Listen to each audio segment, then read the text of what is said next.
Welcome back, everybody, to Sports People Hawaii.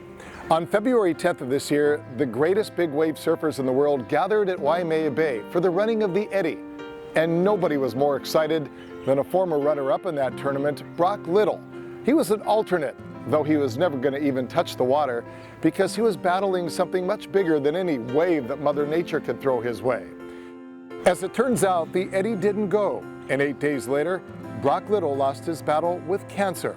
But he left this world the same way he lived in it, with love, humor, and appreciation. My good friend and colleague at KHON2 News, Rob DeMello, had a chance to speak with Little the day before the Eddy was supposed to go.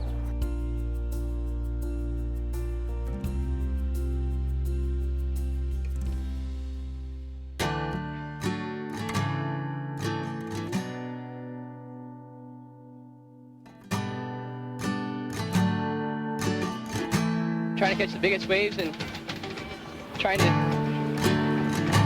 do the best I can. And that he did. 26 years ago, he fought the powerful Waimea Bay, riding one of the most iconic waves in the history of the famed Eddy, a 25-foot bomb, which gave him a second-place finish in big wave surfing's most prestigious event. Today, 48-year-old Brock Little is in a fight for his life with stage 4 cancer. You know, walking up the stairs, it's a headache. And that's a bummer. You know, like just losing the strength is what's a bummer for me. Now just 8 weeks ago, having already taken part in the opening ceremony for the Eddy as an alternate, a tumor was discovered in his liver. Rounds of chemotherapy later, and the disease spread into his bones and brain, taking him back in hospice care to his parents' Pupukea home. It's been hard for me to make that adjustment. And I wouldn't say I was like the super handy man because I can barely put a nut on a bolt. And, you know, I would say I'm there for a lot of my friends. A lot. I mean, I really haven't. But the, you know, the being on the opposite end of that, it wears on you. It wears on me. Now on the eve of the 9th running of the event that etched his name in the surfing immortality, neither Little or those around him express anger. Instead,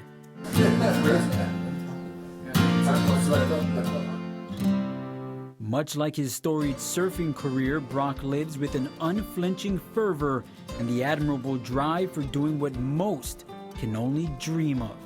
Yeah, I got cancer, and it's pretty obvious when you look at me. But basically having cancer and being positive isn't because, hey, I think it's going to get cured, or I think I'm going to freaking be this wonder boy or whatever. It's because of my life, you know, and it's because of the life I've lived. Now, in the years after his legendary performance at the Bay, Little added to his mythical resume on land as an author and subject to countless photos snapped by his brother, famed photographer Clark Little. Later becoming an award-winning Hollywood stuntman, featured in films such as Transformers, Training Day, and Pearl Harbor.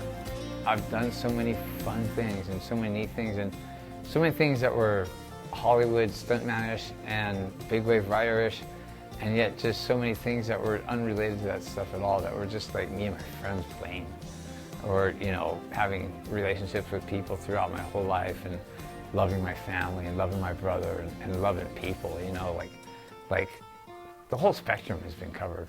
Now tomorrow, although unable to entertain the option as an alternate, Brock will have the best seat in the house, perched from a tower at the Bay, watching the world's best go big like Little. You know, my training didn't consist of going to the gym and push-ups and burpees and sit-ups. It just, you know, I'd go for a swim, go for a run, and then I'd go surf, you know, 20-foot Waimea Bay, and I'd try and pull in, I'd do my thing, and it's all about fun for me. If there's anything I like about how I did it, it was because I had fun doing it. It wasn't a job, it was an adventure.